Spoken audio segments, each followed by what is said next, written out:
venons de chanter l'honneur, la gloire et la puissance t'appartiennent. Et nous te recommandons ce temps merveilleux entre tes saintes mains. Toi qui opères le vouloir et le faire. Manifeste-toi, Seigneur notre Dieu. Tu connais les problèmes de tout un chacun de nous qui est venu dans ce lieu. Tu as dit dans ta parole, venez à moi, vous tous qui êtes fatigués, chargés, je vous donnerai du repos. Seigneur, nous voici au devant de toi. Nous croyons que ta parole est là pour nous consoler. Ta parole est là pour nous guérir. Ta parole est là pour nous faire du bien. Ta parole est là pour nous restaurer, nous enseigner, nous corriger au nom de Dieu. Nous bénissons ta parole, ô Dieu des grâces, et nous te recommandons l'instrument que tu as choisi, l'homme de Dieu, le révérend Elvis, qui va parler ce matin. Père, utilise-le puissamment, Seigneur notre Dieu. Vendredi, on était dans la joie, mais aujourd'hui, je crois que ça sera encore plus. Parce que, Seigneur, tu n'opères pas la même chose. Tu opères comme toi tu veux, Seigneur notre Dieu. Et que tout un chacun de nous ne sortira pas dans ce lieu tel qu'il est venu. Parce que dans notre détresse, on a crié vers toi et tu nous envoies la parole. La parole, c'est Jésus-Christ. Nous te remercions et nous t'acclamons, notre Dieu, dans le nom puissant de Jésus. Amen, amen, amen. Est-ce que vous êtes dans la joie? Est-ce que vous êtes dans la joie? Plus que le vendredi. Oh. Est-ce que vous êtes vraiment dans la joie? Plus que le vendredi. Parce que si vous élevez encore Jésus, il va faire encore plus que vendredi. Amen. Parce que nous voulons recevoir plus que vendredi. Notre Dieu, c'est un Dieu de multi-système. Amen. Amen. Voilà, nous acclamons notre Dieu et nous recevons le révérend Elvis qui va avancer pour la gloire de Dieu.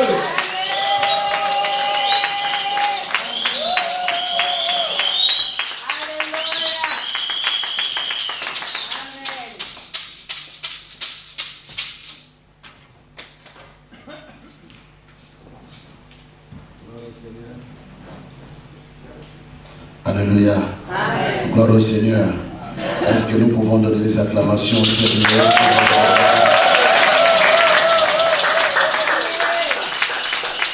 Merci, que Dieu vous bénisse. C'est une joie, un privilège, mais aussi une charge. Nous voulons nous acquitter de la part de Dieu en prenant place sur ces pupitres, l'hôtel dirigé par le maître de maître, le pasteur Samuel. Et nous lui disons merci de nous avoir reçus et de partager avec les enfants de Dieu cette parole, la pensée de Dieu. Vous savez, comme lui-même venait de le dire, Dieu est multisystème. Dieu est un Dieu de connexion. Amen. Il n'y a personne à qui Dieu a tout mis. Il n'y a personne à qui Dieu a tout donné. Dieu nous donne des portions de sa grâce. Quand on dit portion de sa grâce, ça dit qu'il y a des limites. Il y a des choses que tu peux faire dans ta grâce. Il y a d'autres que tu ne peux pas faire. Mais là où tu arrives à la limite de grâce, comme Dieu ne veut pas que ta vie soit limitée, Dieu va créer une connexion de grâce. C'est-à-dire qu'il va appeler une autre personne à qui il a donné une autre grâce qui va venir à ton secours. C'est-à-dire quand je rencontre le pasteur Samuel, j'apporte une grâce qu'il n'a pas et j'obtiens une grâce que je n'ai pas. Tu ne peux pas donner sans recevoir. Amen. Donc de ce que je donne ici, moi aussi je reçois. Par le simple fait que je me tiens là, il y a une grâce que je reçois qui est liée à cet autel. Et je crois que ce que le frère a fait est tellement prophétique. Et j'étais étonné, vous les regardiez comme quelqu'un qui était en train de faire un cinéma. Comme quelqu'un qui était en train de faire. Vous êtes habitué à tel bon spectacle. Et surtout que vous n'avez que lui au milieu de vous. Et quand il fait ça, vous vous dites, ah, il va faire encore, voilà. Non, il a posé un acte prophétique et je ne sais pas si quelqu'un a entendu ce qu'il a dit. Frère, vous voyez, il n'est pas comme nous. S'il y a quelqu'un qui pouvait douter de Papa Sali, si c'est vraiment, c'est un monsieur comme lui. Mais il a l'intention de le célébrer apparemment plus que nous. Et sa célébration est tellement prophétique. Parce qu'il y a quelque chose qui va se faire dont il a été les prémices. Est-ce que je parle à quelqu'un? Et l'Esprit de Dieu me dit, me donne trois presque.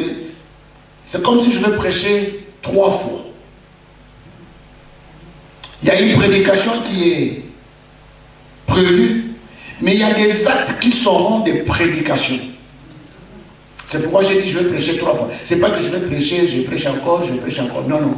Je vais prêcher, mais il y a d'autres choses qui vont se faire qui, dans leur nature, ne sont pas seulement des actes, mais ce sont des prédications aussi. Et je veux que quelqu'un soit attentif à ce qui va se faire ce matin, parce que la grâce de Dieu est au rendez-vous. Je vous propose 2-3 textes. Quelqu'un me dira, mais c'est combien exactement, pasteur? 2 ou 3? Bon. 2, 3. Prenons ça comme ça. Le premier texte est Genèse chapitre 27, 37 à 40. Genèse chapitre 27, 37 à 40. Je vous demande une faveur, c'est celle de vous lever pour nous permettre d'honorer la parole de Dieu. Nous lisons au nom du Seigneur Jésus-Christ. Isaac répondit et dit à Isaïe, voici, je l'ai établi ton maître. Je lui ai donné tous ses frères pour serviteurs. Je l'ai pourvu de blé et de vin. Que puis-je donc faire pour toi, mon fils? Isaïe dit à son père, n'as-tu que cette seule bénédiction, mon père? Bénis-moi aussi, père. Isaïe éleva la voix et pleura. Isaac, son père, répondit et lui dit, voici ta demeure sera privée de la graisse de la terre et de la rosée du ciel d'en haut. Tu vivras de ton épée et tu seras asservi à ton frère. Mais en errant librement ça et là, tu briseras son joug dessus ton cou. Amen. Nous allons nous asseoir et prendre ces 2 textes additionnels. Romains chapitre 9, le verset 12 et le verset 13. Romains chapitre 9, 12 à 13.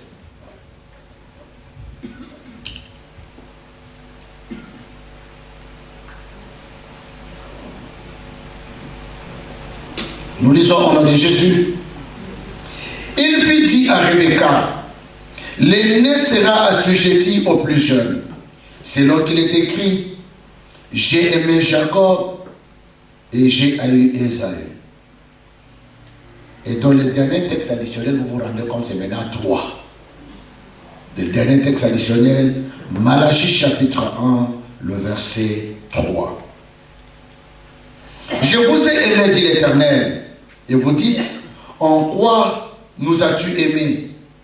Ésaü n'est-il pas frère de Jacob, dit l'Éternel. Cependant, j'ai aimé Jacob. J'ai eu de la haine pour Ésaü. Je fais ces montagnes une solitude. J'ai livré son héritage au chacal du désert. Amen. C'est comme si je pouvais même déposer le micro et quelqu'un pouvait... Ah, tu as un problème?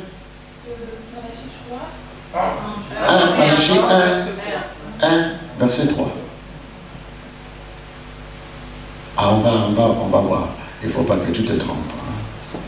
Ah, c'est ça, n'est-ce pas? Ok.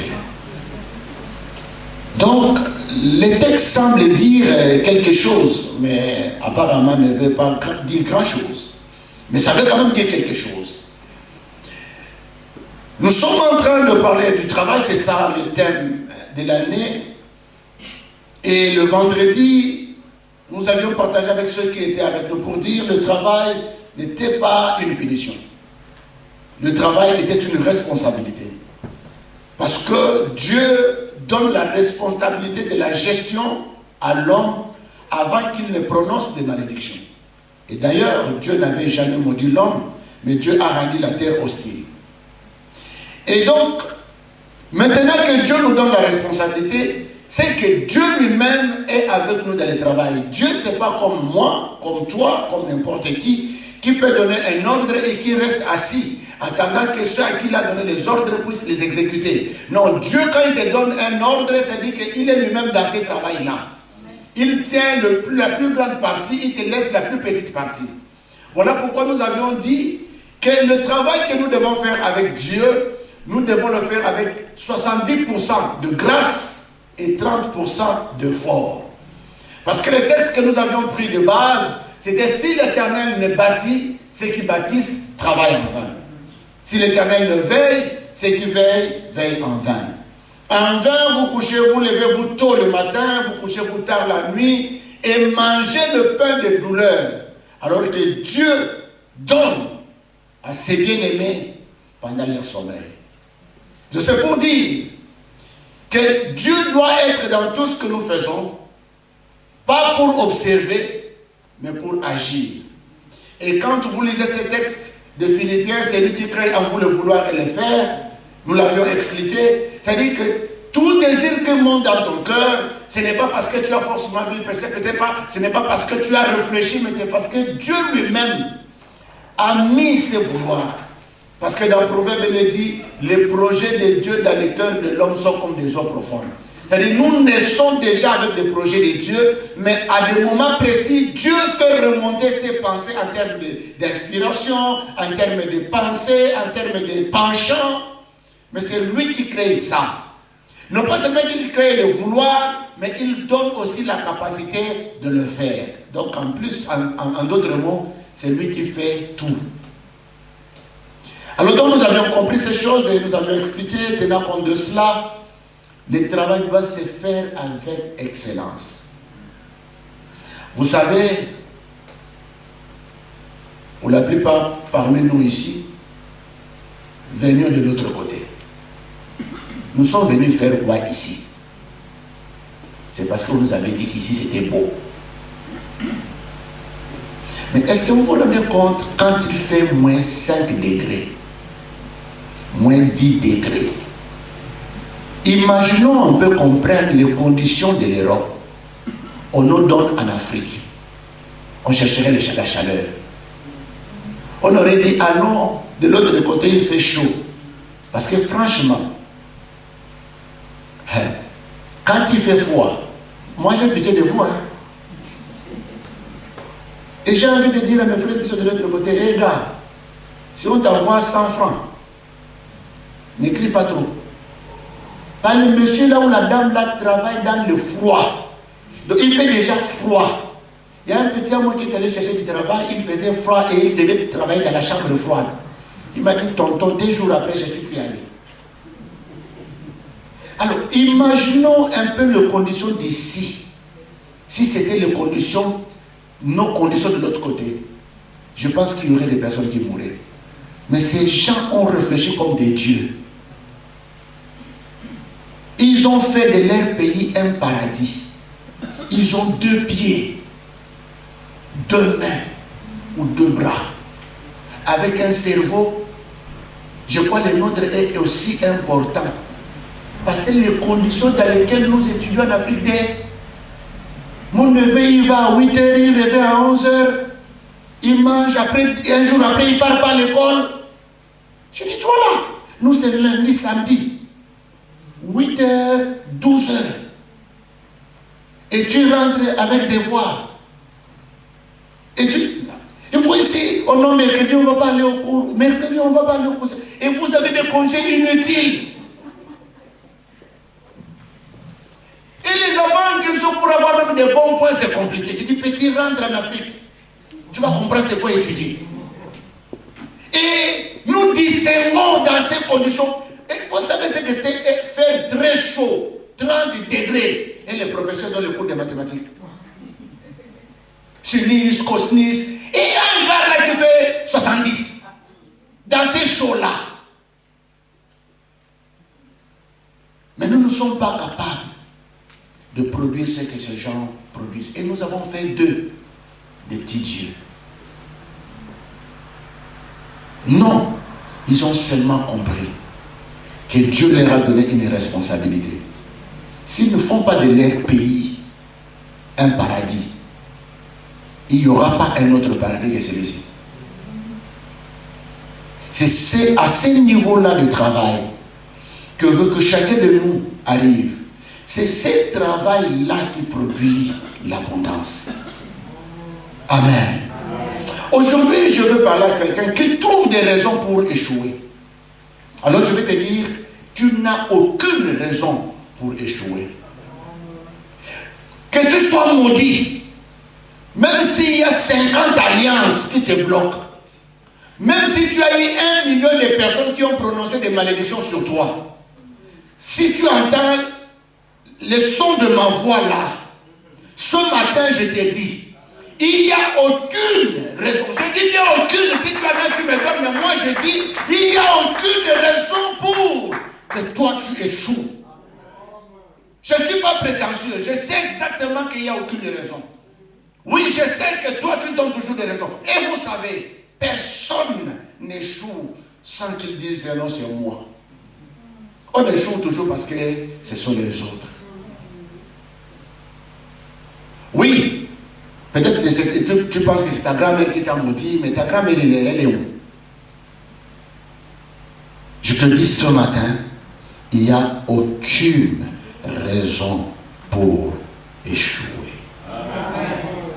Parce qu'il y a une personne qui avait toutes les raisons que toi, tu n'as pas encore vues pour échouer. Mais ça m'étonne qu'il n'ait pas échoué.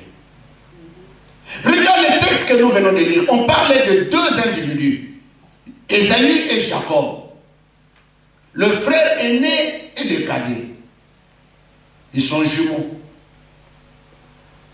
Mais déjà, quand la grossesse commence, vous voyez, il y a des grossesses qui commencent à 2 jours déjà, il y a des problèmes. Et on n'a pas des gynécologues extraordinaires, donc on va voir un devin. Pour lui poser la question, il y a un problème dans le corps de mon épouse, mais qu'est-ce qui se passe? Et le devin regarde et dit, je vois 2 enfants. Mais en réalité, je vois 2 nations qui se battent. Mais je vois le plus jeune, l'aîné sortir, et le plus jeune sortant en le tenant au talon. Et c'est le plus jeune qui va supplanter l'aîné. Certainement, à cause de cela même, les noms se donnent. Parce que nous donnons des noms par la beauté de la prononciation. Et les noms qui se donnent, c'est des quand un enfant né. Il faut qu'on écrive ça, franchement. Parce que quand on a prononcé, tu as entendu, tu dois poser la question 4 fois. C'est encore qui Noya. Comment des noms compliqués comme ça? Et tu donnes les noms pourquoi? Non, ça sonne bien. Non, là on donnait des noms parce que les noms c'est une destinée. Les noms c'est un programme. Quand on te donne un nom, écoutez bien aimé, je vais essayer un peu de te monter dans la spiritualité. L'univers que tu vois est un être. Ça entend, ça agit. Donc quand on donne un nom, ça dit on a lancé un programme et dans l'homme et dans l'univers. De telle sorte que quand on t'appelle, il y a toute une connexion et un mouvement dans l'univers qui réagissent par rapport à ton nom. Donc et surtout que quand il y a un ainsi dit l'Éternel, le nom devient encore important et clair. Donc quand on dit Jacob, Ce n'est pas un nom donné en vain, mais parce qu'il y avait une chose et on a taillé un programme. Donc c'est comme si on a dit déjà à Esaü, frère, en grandissant, en naissant, en grandissant, tu dois savoir qu'il y a un autre qui est sorti après toi qui te prendra le pouvoir. Mais on ne dit pas comment cela va se passer. Et j'aime bien les femmes, vous savez, les hommes nous oublions. Moi, je ne connais même pas les dates de naissance de mes enfants. Je me retrouve un jour à l'ambassade, on me donne une fiche. Je dois remplir la date de naissance de mes enfants. Je ne sais pas. Telle est dans quelle année, telle année. Et je suis obligé d'appeler, chérie, mais qui l'a année dans quelle année? Oh non, et l'autre là, Ah, les papas nous sont bizarres, franchement. Et les mamans connaissent et les histoires, et les conditions, et les dates de naissance. Elle peut expliquer, tu vois, quand j'allais à la maternité, tout ça, la maman explique. Nous, on n'est pas là. Bon, comprenez, nous, on est à autre chose. Les mamans ne perdent rien. C'est pourquoi on dit le cœur d'une femme là. Et d'ailleurs, il n'y a que nos mamans qui savent si nous sommes vraiment les enfants de nos papas ou pas. Il n'y a que tu ne peux pas être sûr, non, c'est mon père là, frère. Sois calme. Il n'y a que maman qui sait. Donc nous autres là, nous faisons un effort pour regarder le nez, la tête, là vraiment ça me ressemble. Mais tu peux avoir le nez du voisin.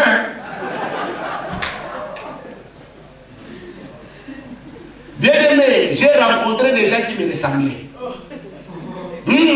J'ai rencontré des gens. J'avais un grand frère qui tout le temps me disait que tu es aventurier. Mais je disais, frère, j'ai fait quoi? Qu'est-ce que j'étais déjà fait comme aventure? Il m'a dit toujours tu es aventurier. Moi, je ne comprenais pas.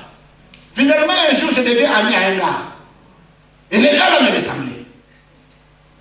Alors que le vieux là connaissait ces gars-là avant qu'il devienne mon ami. Donc, il m'appelait aventurier sur la tête de ces gars-là. Et les jours qui nous voient nous deux, on dit, oh, mais qui est qui? Eh bien, qui est qui comme quoi? Ah, petit, je t'appelle aventurier à cause de celui-ci. Tu vois comment on m'appelle aventurier à cause de toi. Donc tu peux ressembler au voisin. Bon. Là, il n'y a que maman ici. La parenthèse est fermée. Rebecca a entendu ce jour-là, quand le dévin a dit, le plus jeune va supplanter son aîné. Et quand il entend Isaac vieillir, arriver presque à terme de sa vie, et surtout qu'il ne voit plus, appeler son fils Esaü, Isaac l'appelle pour lui dire, je commence à devenir vieux, je dois te bénir. Voici la manière dont nous allons procéder. Prends ton arc, prends ton carquois, va me chercher un gibier, viens me préparer. Comme j'aime, quand j'aurai mangé, je serai dans la joie et je te bénirai. Je ne veux pas toucher de ces côtés-là parce que c'est toute une histoire. Est-ce que Isaac était en train de vendre à son fils la bénédiction? Non. Mais on ne peut pas te bénir s'il n'y a pas une émotion qui sorte réellement de ta bouche. Ce n'est pas les paroles qui te bénissent ou qui te maudissent. C'est l'émotion qui accompagne la parole. Personne ne peut te maudire si tu n'as pas énervé. On ne maudit pas en riant. Tu es maudit. On maudit en étant fâché. Donc il faut qu'il y ait un événement qui blesse ton cœur. Dans cette blessure-là, l'émotion qui sort, l'émotion touche à la parole et la parole crée. On ne bénit pas aussi comme ça là, que tu te bénis. Ça, ce sont des bénédictions liturgiques. Combien de bénédictions tu as eu? Tu t'es béni ça, j'ai ri, mais tu n'as rien fait. Pourquoi Dieu va te bénir? Il n'y a aucune émotion. Mais il y a bénédiction, ça dit que tu étais venu, on t'a béni. Mais après on t'appelle encore, reviens. C'est-à-dire là, il y a quelque chose qui s'est passé, qui a touché au plus profond de toi. Et la parole de bénédiction qui sort maintenant à ce moment-là, c'est celle-là la vraie. Donc, Isaac veut bénir son fils, Mais il veut que son fils lui donne quelque chose. C'est-à-dire qu'il faut qu'il y ait transfert de vie. Je te donne ma vie, il faut que tu me donnes ta vie en retour. Mais la vie d'Ésaü était symbolisée par quoi? Par son travail. Le labeur, le fruit de son travail. Prends ton arc, prends ton carquois, va me chercher un gibier. Bien aimé, vous savez, les animaux entendent. Hein? Les jours où on dit va me chercher un gibier, tous les gibiers disparaissent. Tous les gibiers disparaissent. Tu les cherches, tu peux les chercher du matin au soir. On n'a pas dit quel jour il va rentrer. Que tu rentres le matin, le soir ou demain, pas de problème. Mais que tu reviennes avec les gibiers. Que tu prépares comme j'aime. Il y avait 4 personnes dans cette famille. Donc on suppose que Isaac mangeait bien la nourriture de sa femme, ce qui est d'abord normal. Donc en plus de sa femme, c'est que son fils Ésaü, qui était chasseur, qui préparait aussi un peu comme sa maman. Donc son père aimait la manière de préparer l'Ésaü. Mais Jacob n'avait jamais préparé pour son père. La preuve, c'est que c'est sa mère qui a préparé à sa place. Mais Rebecca dit non, la prophétie n'avait pas dit ça.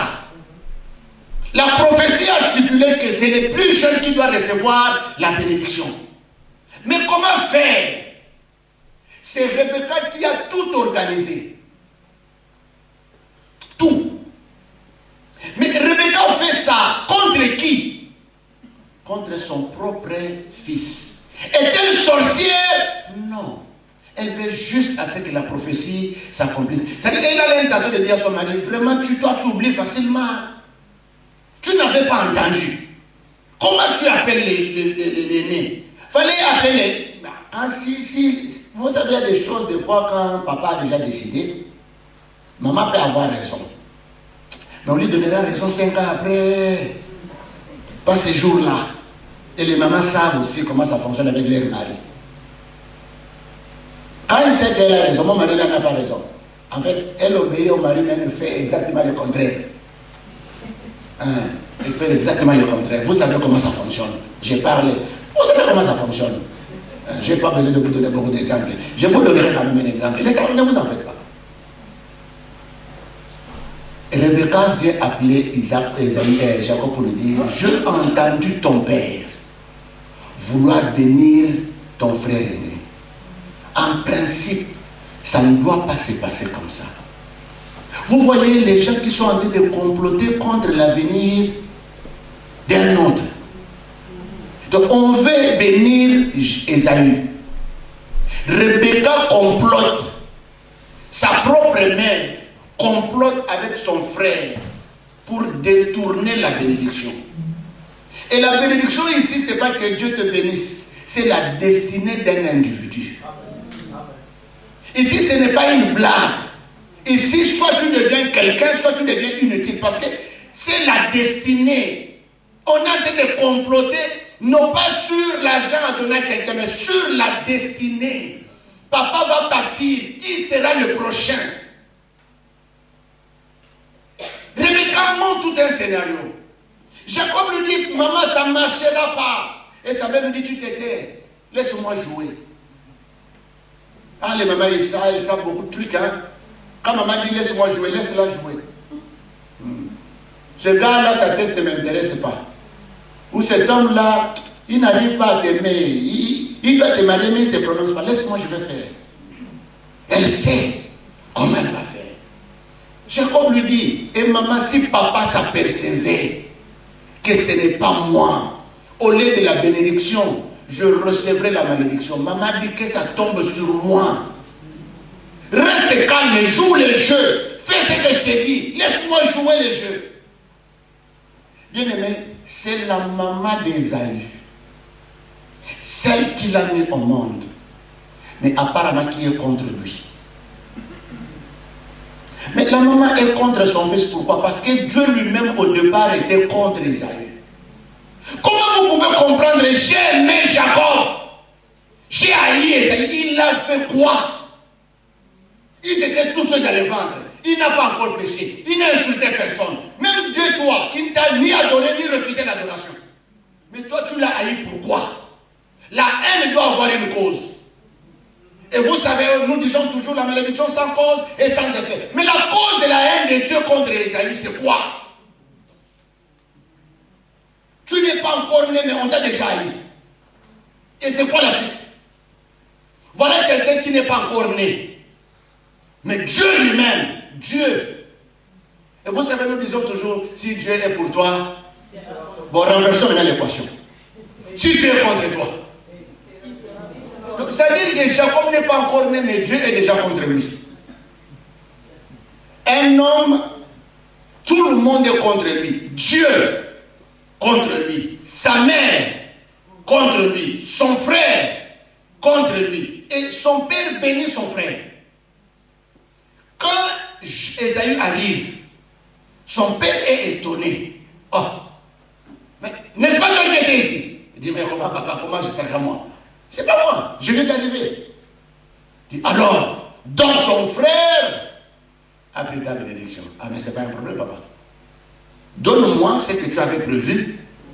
Et le père dit, je n'en avais qu'une seule. En d'autres termes, tu n'as rien. Le gars a pleuré. Il a supplié son père. Mais voici ce qui est grave. Voici, au lieu de bénir, voici les phrases que papa prononce. Ça, c'est pas le papa de quelqu'un. Hein? Tu poses la question, je suis vraiment l'enfant du voisin ou quoi? Voici ta demeure sera privée de la graisse de la terre et de la rosée du ciel d'en haut. On peut s'arrêter juste là, tu es foutu là. Tu n'auras ni pluie, tu n'auras ni terre arabe. Donc, du ciel tu n'as rien, de la terre tu n'as rien. Notre vie est faite du ciel et de la terre. Est-ce que quelqu'un comprend? Il suffit que la terre soit hostile. C'est pourquoi j'ai dit au départ, Dieu n'avait jamais maudit l'homme. Dieu a juste rendu la terre hostile. Parce qu'il a dit à la terre, il a dit à l'homme, toi l'homme, la terre te produira des ronces et des épines. C'est-à-dire, il a dit à la terre, fais souffrir ces gars. C'est fini. Donc on lui prive l'eau qui doit venir du ciel et toutes les grâces du ciel. On lui prive tout ce que la terre doit donner. Laissez-moi dire à quelqu'un, la réponse de Dieu à tous les problèmes de l'homme se trouve sur la terre. La réponse de Dieu, peu importe ce que tu vas demander à Dieu, la réponse se trouve sur la terre. Et quand on te prive les biens de la terre, c'est fini. Isaac n'a pas béni son fils, il l'a maudit. Il aurait peut-être pu se taire. Mais il a dit, le ciel ne te donnera ni rosée, la terre ne te donnera pas ses biens. Et toi, tu seras assujetti à ton frère.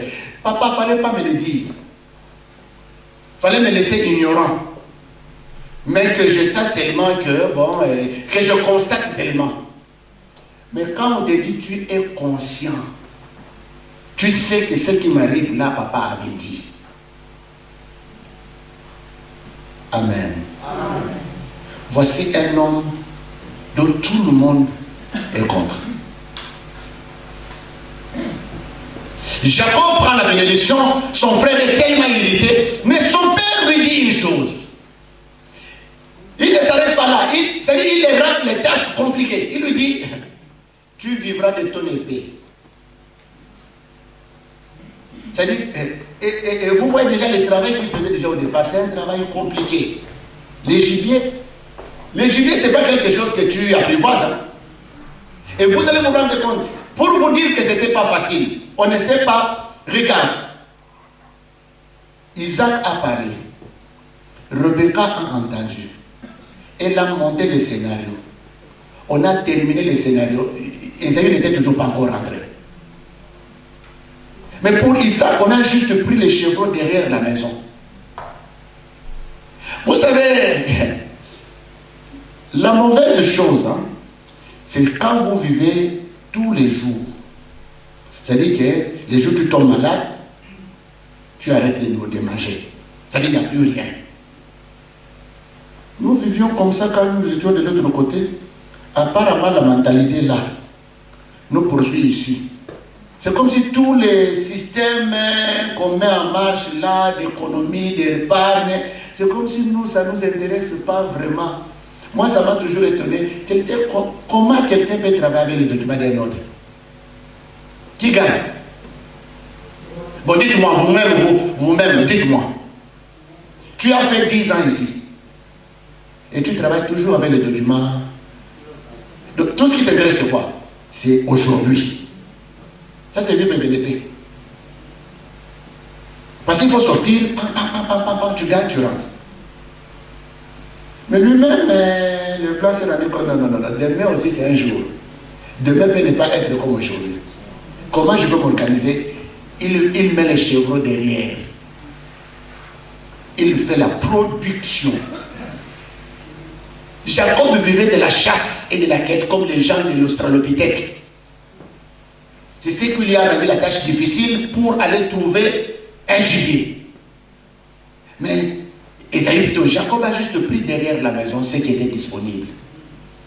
Il y a des opportunités que tu rateras dans la vie parce que tu n'as pas de part. Tu n'as pas de choses importantes.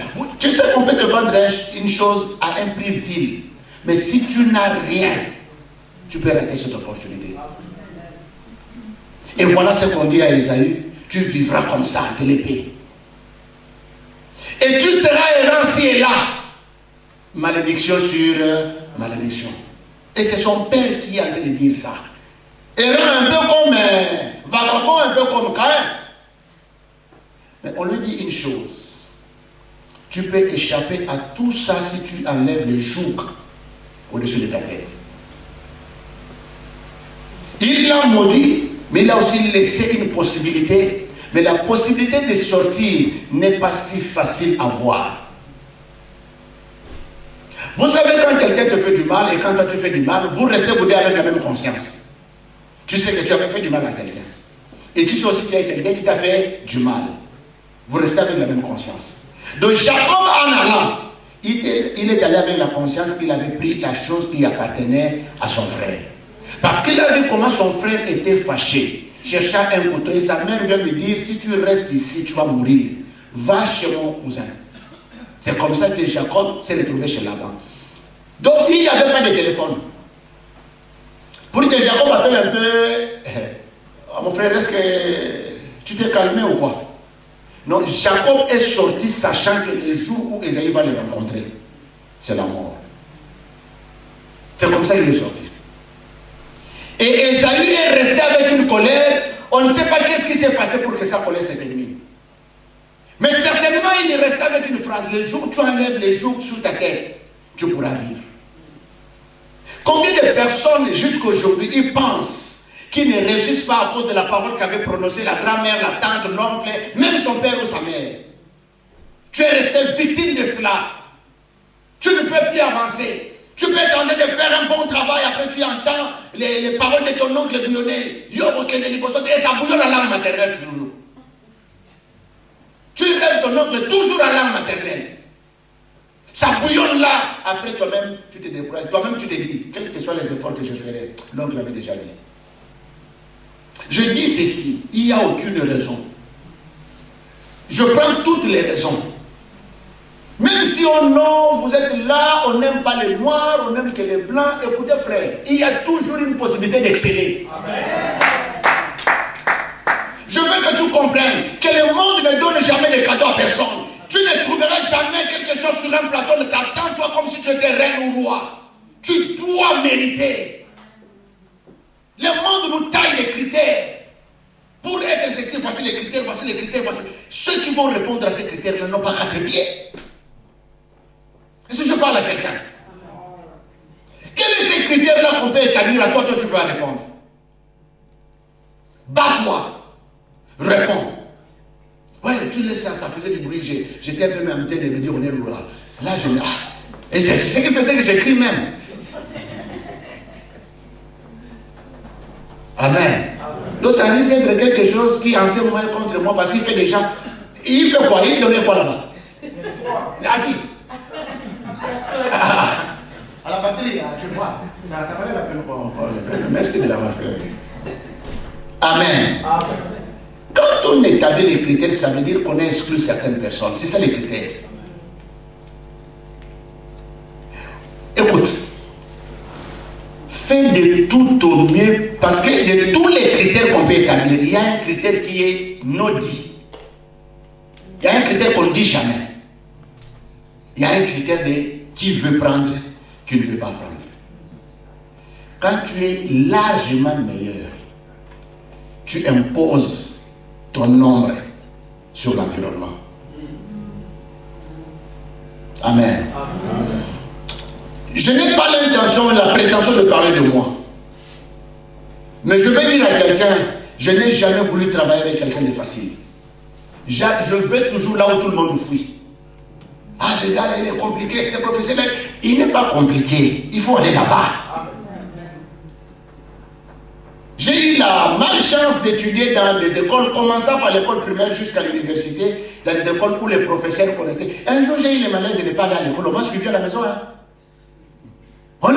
Les profs arrivent là, oh, il n'est pas là. Alors. On vient me suivre à la maison. Ah, j'avais trompé, hein, le faux malade, quelqu'un dit c'était beau. Hein, vous voyez cette histoire-là. J'avais trompé. J'étais fatigué un peu d'aller à l'école. Ah, aujourd'hui, je tombe malade. Les profs viennent, ma chaise est vide. On est venu me suivre à la maison. Il faut aller là où les critères sont serrés. Tu vas permettre de découvrir le meilleur qui se trouve en toi que tu n'as jamais trouvé toi-même. Écoutez, Dieu ne nous donne pas de cadeaux. Vous savez, dans la Bible, il dit, il nous reçoit tel que nous sommes. Mais après, est-ce que vous connaissez ce que c'est un brisement? Le brisement, c'est-à-dire quand Dieu te prend, il ne te donne pas l'impression qu'il va te faire passer par le désert. Tu demandes ta tété, on te donne.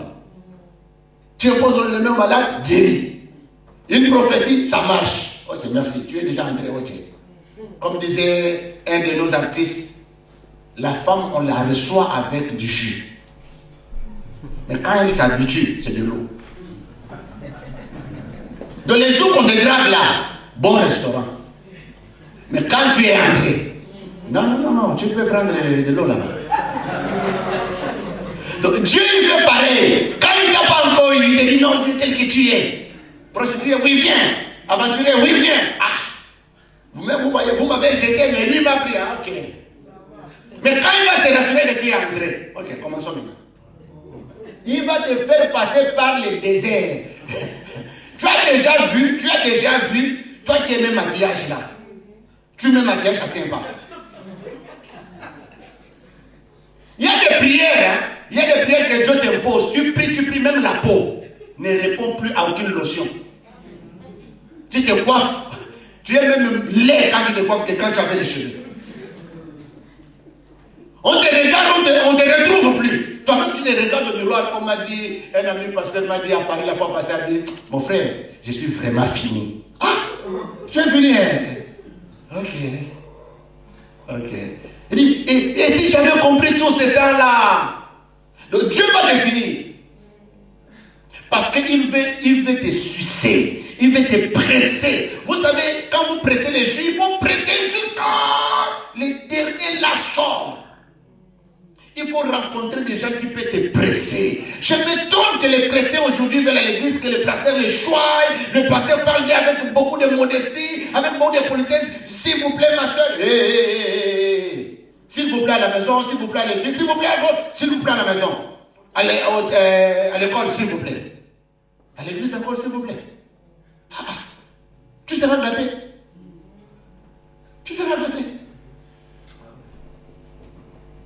Nous autres là, on ne joue pas avec les parents. Hein. Mais vous ici, vos enfants jouent avec vous. Aujourd'hui le matin, mon petit m'a appelé. Parce qu'il me dit, mais papa, toi, quand tu voyages, tu me réponds difficilement. Je dis, ok, je vais répondre.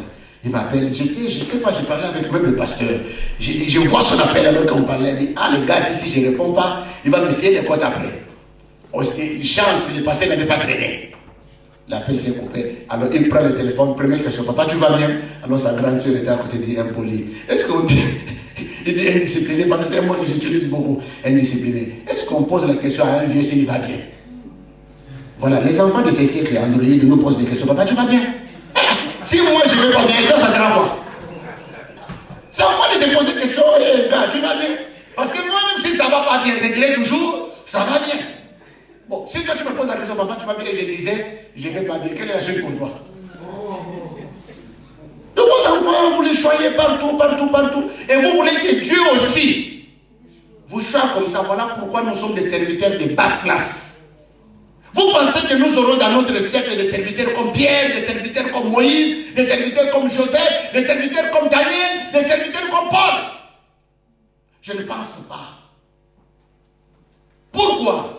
Parce que nous voulons donner à Dieu beaucoup de conditions. Non, Dieu, tu sais, si tu me bénis pas l'année prochaine, je te dis, je veux rentrer au monde. Rentre! Dieu ne lui fait pas chantage. Hein? Quand tu dis je quitte, les jours où tu t'es débrouillé pour quitter là, 10 personnes entrent, écoute témoignage. Ah, Dieu m'a béni. Après, toi-même, tu te rends compte que c'est Dieu ici, c'est pas quelqu'un avec qui il faut faire chantage. Tu rentres toi-même. Ah, Dieu, il a déjà vu des chantages. Peu importe la condition dans laquelle on te met, enlève le joug. Nous devons d'abord enlever une tête dans notre tête, une chose dans notre tête. On nous a tous soumis par un évangile que moi je trouve irresponsable. Que nous étions des descendants de Caïn. Ou des Cham, les fils de Noé. Et que nous étions des maudits. Nous n'avons jamais été descendants de Cham.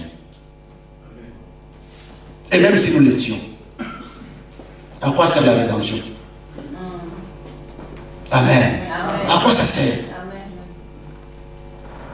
Pourquoi tu dois échouer de la même manière que ton frère qui est païen? Quelle leçon tu vas lui donner? Oh, Seigneur, il est bon. Ah, frère, il était bon, mais pourquoi tu as tué comme ça toujours comme ça juste aujourd'hui? L'évangile ne marche pas parce que ce que tu veux dire aux païens là, vous êtes pareil. Et d'ailleurs, souvent c'est chez eux que nous allons demander. Bon, toi, à qui Dieu a béni, a donné toutes les bénédictions, pourquoi tu vas demander aux païens qui n'ont pas Jésus? Amen. Peu importe les alliances, parce que là, il est question d'enlever le joug. Quand quelqu'un te fait du mal, fais un effort pour les pardonner. Et passe à autre chose. Vous savez combien de personnes ont passé 2 ans, 3 ans, 5 ans à prier? Seigneur, tous ces gens qui m'ont maltraité, tous ces gens qui m'ont fait du mal, il faut que tu les rendes. Plus tu pries comme ça, plus ils évoluent. Dieu n'est pas dans ces jeux-là. Sinon, un jour, Dieu se retrouverait. Bon, imaginons les matchs ces jours-là. Hein? Il y a un match ces jours-là. Ceci prie Dieu, cela prie Dieu. Bon, Dieu donne la victoire à qui? Il va être arbitraire. Il vous dit, frère, battez-vous, organisez les jeux. Soyez meilleurs joueurs. Moi, Dieu, je vous regarde. Je ne peux pas donner la victoire à celui-ci ou à celui-là. Utilisez les méthodes des jeux. Amen. Je ne sais pas, dans ta tête, tu as mis que tu n'avances pas. Pourquoi? Quelle est la raison que tu te donnes pour être le moindre? Quelle est la raison que tu te donnes pour ne pas bien travailler? Quand il faisait chaud, tu disais quand il fera froid, je donnerai de bons résultats. Quand il fait froid, tu dis s'il faisait chaud, je donnerai de bons résultats. Donc en réalité, tu ne veux donner aucun bon résultat à aucune condition. Enlève ces jours-là. Les jours de complexe, d'infériorité, enlève ça. Crois en toi. Dis-toi qu'il y a quelqu'un qui a été maudit totalement. Mais les jours où Jacob apprend que son frère vient sur son chemin, Jacob ne savait pas qu'est-ce qui est arrivé à Isaïe dans l'entretemps. Il savait qu'il n'y a que lui qui a réussi. Et il savait que son frère a gardé la rancune tout ce temps-là. Alors que son frère avait déjà enlevé le joug. Il s'est dit, bon, c'est rien. Papa lui a donné, bon, c'est rien. Parce que la vraie bénédiction dont il était question là, ce n'était pas les biens matériels, c'était le nom. Parce que Dieu n'a jamais porté le nom de Dieu d'Isaïe. C'était le nom. Parce qu'on parle de Dieu d'Abraham, Dieu d'Isaac et Dieu de Jacob.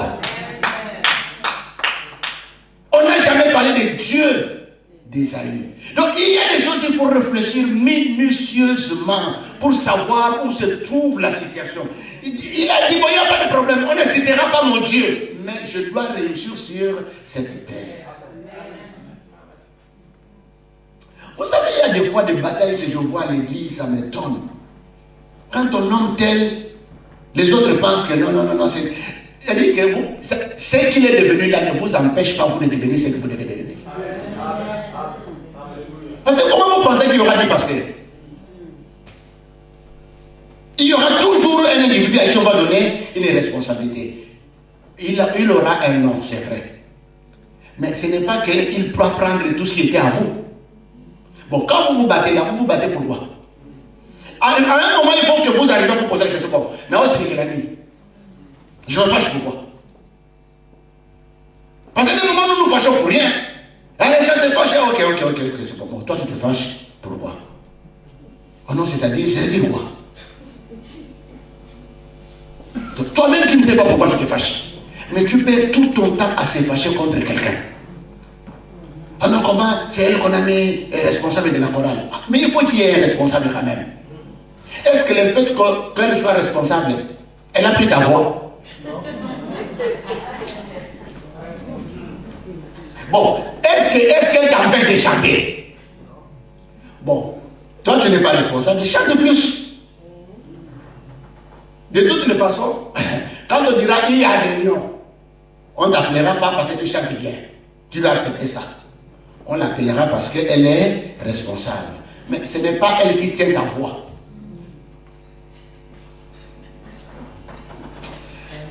J'aime bien les blagues. Quand vous filmez là, il y a des blagues que j'aime pas. Parce que nous là, dans notre pays, les gens ils coupent des trucs. Hein? Ils coupent des trucs après. Tu vois, oh non, nous sommes analystes. Tu vois, les gars qui manquent du boulot à faire, ils sont analystes. Moi, je commence à avoir peur de ces histoires-là. Parce que là, je vois là, vous me filmez. Vous me filmez. Alors, maintenant, dans mon exemple, là, je ne sais pas donner ça à cause de la caméra. Non, c'est pour dire, Ésaü avait compris. C'était quoi la bénédiction? C'était hériter la descendance et avoir un Dieu. Mais ce n'est pas que... Parce que vous savez, moi j'ai toujours réfléchi. Ésaü n'avait pas vu Jacob quand il partait. Parce que quand on parle d'héritage, ici ça peut être le compte bancaire. Papa lui avait donné le code. Donc, Ésaü pouvait imaginer que Jacob est allé avec une caisse. Alors que Jacob lui-même est allé bredouille. Il s'est retrouvé quelque part en train de dormir, manquant tout. Quand Dieu même il a vu Dieu lui parler, les anges montaient et descendaient. Le matin, les gars demandaient du pain. Si tu me donnes à manger, à boire, de quoi me vêtir, tu seras mon Dieu. Tel un niveau de précarité à Zaïna. Mais dans l'autre temps, si son frère s'est fâché, donc je pense qu'il est allé avec un coffre. Il est allé bredouille. Il n'a eu qu'une phrase. Lui-même devait aller se battre. La vie de Jacob n'a pas été facile. Sa richesse n'a pas été acquise facilement. Voici, il a fait 20 ans chez Laban, ne travaillant que pour Laban. Non. Je crois que je m'étais culpabilisé. Comment quelqu'un peut travailler 14 ans pour 2 femmes?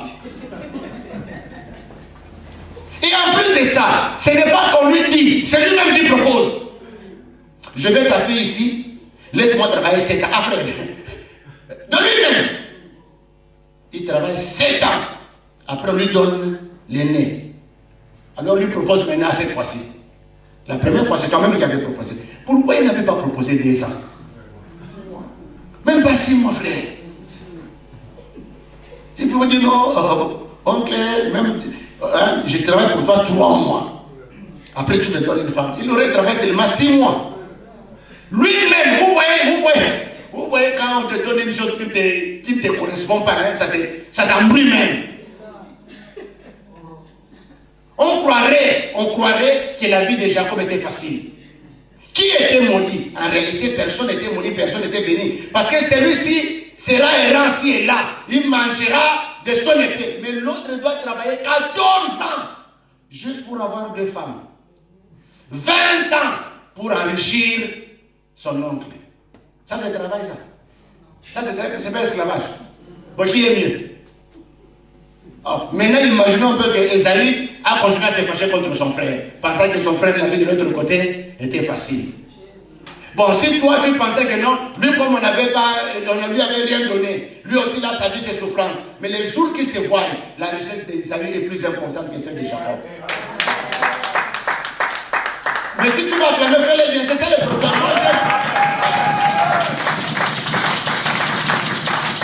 Bien aimé, alors réfléchissons. Comment celui à qui on n'avait rien donné, celui, tout le monde était contre lui, Dieu contre lui, son père contre lui, sa mère contre lui, son frère contre lui, le ciel, la terre contre lui, comment il peut réussir? Il réussit mieux que celui qui avait reçu la bénédiction. Au point qu'il n'a même pas le temps de toucher les présents que lui donne son frère, parce que c'est moindre. À Lingala, je dirais, Esaïe a 6 ans que Jacob touche. Donc toi, tu es parti, tu vois, il faut éviter cette histoire d'ennemi dans la Keba. Tu ne sais pas, ne pense pas qu'un ennemi c'est un idiot. Hein? Lui va brasser les bras, parce que toi tu pries, tu es que mes ennemis souffrent. L'ennemi là, il peut laisser la souffrance au niveau de la prière. Il te fait souffrir au niveau des résultats. Moi, je me suis décidé d'avoir pas d'ennemi. Bon, je me pose la question, si je vais avoir un ennemi, je vais en avoir pourquoi? Par exemple, pourquoi? Parce que je vais être ton ennemi, pourquoi? Tu as un chemin pour toi, j'ai un chemin pour moi. Alors, quelle est cette chose de moi qui se trouve chez toi, qui me bloque moi d'avancer? Enlevez ces histoires dans vos têtes là. Est-ce que je parle à quelqu'un? C'est un jour qu'il faut enlever. Oh non, depuis ces frères-là, ah, caméra, il y a un deuxième exemple qui allait venir là, caméra. Tu vas commencer à lire ton frère. Amen. Non, c'est-à-dire que personne, vous voyez, les pauvres ont toujours cru, hein, qui sont pauvres parce que les riches ont tout pris. C'est pourquoi les pauvres sont toujours hostiles. Et les pauvres ne deviendront jamais riches les jours tant qu'il n'aura pas accepté la richesse des riches. Tu dois accepter la réussite de l'autre.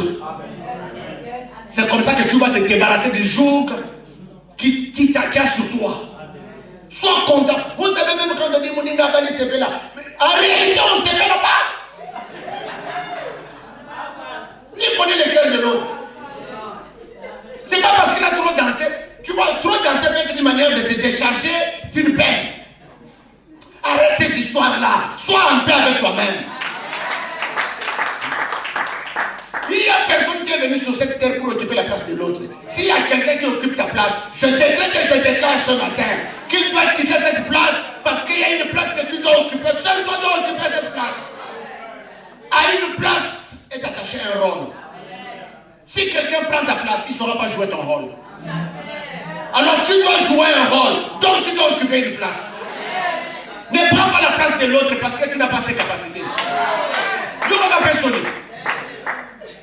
Est-ce que toi tu connais ce que c'est échouer parce que tu avais fait trop de prières? Ah, mettez-moi, ok, prends. Tu arrives là, rien. Frère, tu disparais.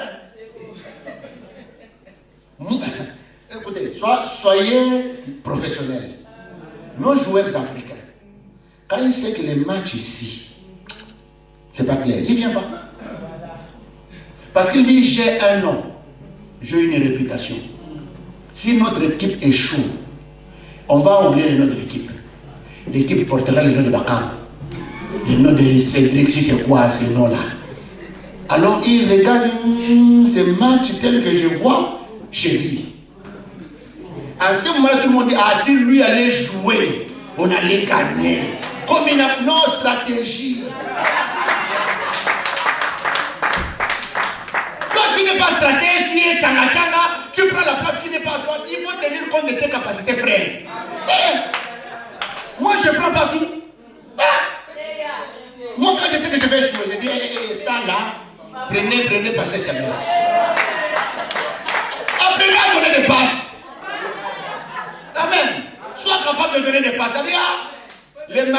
que je le vois, c'est un gars comme moi, prenez ça, divorce, prends Marie-Jeanne. Tu vois, et bon, ça ne bongera pas, ça ne bongera pas. Il y a des choses, si on te dit que tu sais que ça ne va pas marcher. Ne tente pas. Tu vas tenir la touche. Aussi ma touche quoi. Est-ce que je parle à quelqu'un? Il ne faut pas te mettre dans la tête que non, l'ennemi là. Moi, je dis toujours à l'église, faites attention. Un jour, vous allez trouver l'église vide. Dans nos prières là, le feu, le feu, le feu. Parce qu'on ne sait pas qui est contre qui ici. Vous savez qu'il y a des gens qui sont même contre les pasteurs. On est allé un jour dans une église avec mon épouse. On était allé rencontrer un ami qui devait aller prêcher là-bas. Et on donne un sujet de prière à l'Ingala. Aider celui qui ne sait pas le Lingala à lui traduire. Moutounio s'attelle mais la ravie na yo. Et ça la papa na yo. Et ça la maman na yo. Et ça la mobile na yo. Moi j'ai regardé ma femme là. J'ai regardé. Comment? Il dit, toi là tu vas faire quoi? Et ça moi aussi na yo. Et elle aussi me regarde, dit maman, cherche de prière. On risque de nous de tomber tous ici. Parce que quand moi j'avais dit feu, toi si tu m'as dit feu, l'église va rester vide ici. Dieu il est bon de ce côté-là, il dit bon, priez. Hein? Moi je ne vais pas entrer dans vos histoires là, parce que si j'entre dans vos histoires, tout le monde sera par terre, commençant par les pasteurs. Parce qu'il y a des gens qui sont contre les pasteurs. Les pasteurs aussi peuvent être contre quelqu'un à l'église. Ces frères-là m'énervent. Et vous demandez le fait de Dieu, et Dieu laisse les faits, l'église sera vide, frère. Oubliez ces histoires-là. Laissez d'abord les prières de feu là pour les ennemis. Écoute, ton ennemi ne sera pas plus fort que toi si tu te décides. Écoute cette phrase. Si l'ennemi se décide pour que tu échoues, toi aussi décide-toi pour réussir. Amen. Parce que c'est juste un problème de décision. Qui lui a dit qu'il a toutes les capacités pour te faire échouer? Qui lui donne beaucoup de chances comme ça? Il se décide, il dit, je me décide que tu échoues. Moi aussi, je te dis, ouais, je me décide pour que je réussisse. Donc, en fait, ma réussite ne dépend même pas de tes phrases-là. Et André ici, c'est sorti là-bas. J'ai réussi parce que j'ai une responsabilité. J'ai réussi parce que j'ai une destinée. J'ai réussi parce que je sais le rôle que Dieu m'a amené à jouer sur cette terre. Si moi je ne joue pas ce rôle, il n'y a pas 2 mois, Dieu ne m'a pas créé en série. Je ne suis pas un iPhone 15. Je suis Elvis Ingas Koupani Matombo, représentant d'extérieur sur terre mandaté par Jésus. Je fais ce qu'il m'a demandé de faire. Je reste dans mes limites. Ce que je sais faire, je le fais. Ce que je ne sais pas faire, je demande. Tu ne m'intimides pas. Reste toi, sache que je suis moi. Je ne te dépasse pas, tu ne me dépasses pas. D'ailleurs, j'ai besoin de toi parce que le peu qui me manque là, c'est toi qui vas amener. Personne n'a le droit d'échouer. Comment tu vas échouer dans un domaine où tu es spécialiste? Comment? Écoutez les gars. Ah, j'ai parlé aux grandes personnes, oh, excusez-moi. À force de parler aux jeunes gens, vous voyez. Les jeunes gens, il faut les rappeler, les appeler gars. Parce que les jeunes gens, des moments, même petits pensent que moi, j'étais tombé du ciel, je ne connais pas beaucoup de choses. Je dis, regarde-moi, c'est petit. Toi, tu avais dansé, c'est petit soir, quand vous dansez vos histoires ici, ne pensez pas. Nous, on est un peu vieux dans ça, il ne faut pas baisser pantalon, il faut garder pantalon classique. Mais on connaît ces histoires. Amen.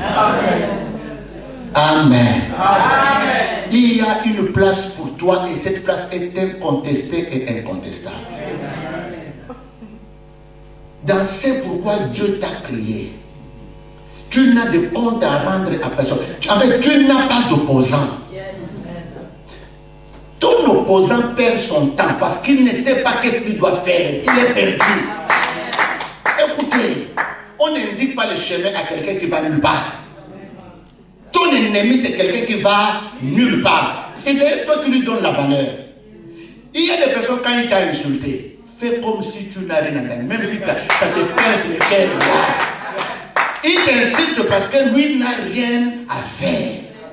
Il veut augmenter dans son camp de décourager. Quand t'insulte. Tu as déjà vu sur le oh non, les gens qu'on a enterrés ici, parce qu'on les avait insultés. C'est où? Dans quel pays? Mais on peut te dire, tu vois les gens qui sont morts ici, ils sont morts des soucis. Ah, ça tu peux mourir. Mais oh non, parce qu'on l'avait insulté, il est mort. Non, non, moi vous m'insultez comme vous voulez. Je ne mourrai pas. Je vivrai.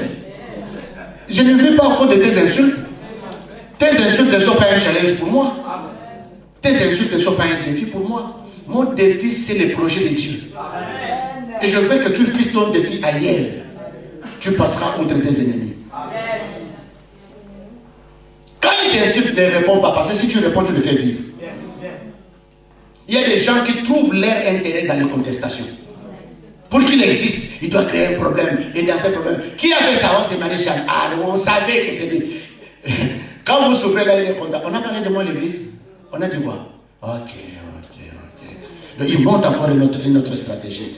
Oubliez-les. Vous allez voir, il va devenir homme après. Un ennemi, c'est quelqu'un qui n'a pas de repères. Tu ne peux pas passer ta vie dans la réaction.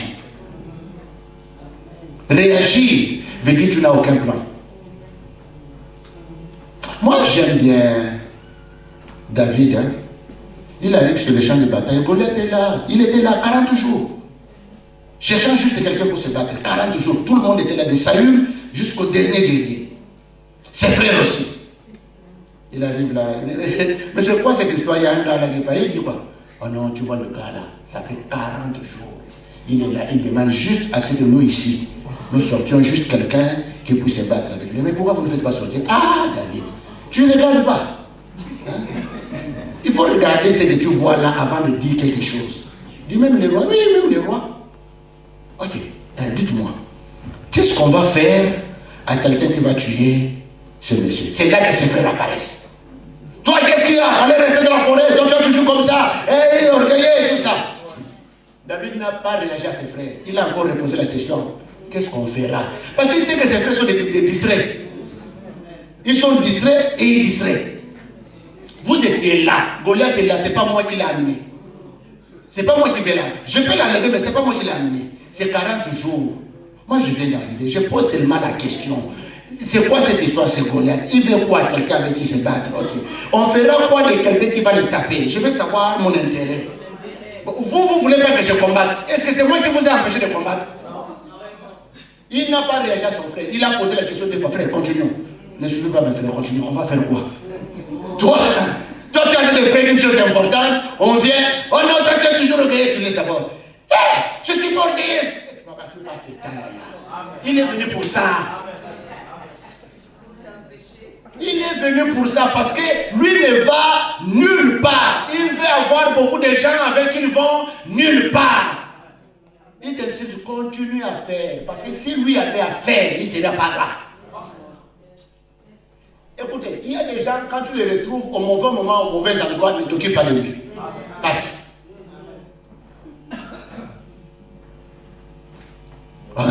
Un jour, j'avais vu mon frère à moi, il tripotait avec une sœur. Ah, je l'ai trouvé en train de tripoter. Je dis, bon, ok, je n'ai rien vu. Parce que s'il était au bon endroit, en train de faire les bonnes choses, il ne serait pas là. Si je me mets à m'occuper de lui là, il va devenir important. Je n'ai rien vu. Et il avait souffert. Comment le pasteur n'a rien dit? Après, quelques mois après, il est venu, parce que je voulais te parler de la sœur, j'ai trouvé une fiancée. Après, j'ai dit, ah, celle avec qui tu tripotais l'autre fois. C'est celle-là ou un autre, parce que toi, quand tu commences, tu peux passer à 5. Toi là, je dis, ne pense pas parce qu'on te parle, pas qu'on ne voit pas. Non, je t'ai vu, tu peux passer à 5. Tu es arrivé à la 40e. Oh non, parce que tu sais, c'est-à-dire quoi, frère? Non, on ne s'occupe pas parce qu'on a affaire. Moi, je ne suis pas là pour, je ne suis pas ton surveillant. Hein? Tu sais ce que tu fais. Après, tu veux que je dise comme Jésus, non, pardonne-le parce que ce n'est pas ce qu'il fait. Ah! Bon, continue d'abord à le faire, on verra après. Hein? À des moments, il faut laisser quelqu'un faire et on arrive au résultat. Enlève le joug. Pas de complexe, pas de bagarre. Reste sur ta piste. D'ailleurs, comprends ceci. L'athlète n'est couronné que quand il a combattu sur le rêves. Que Dieu te bénisse.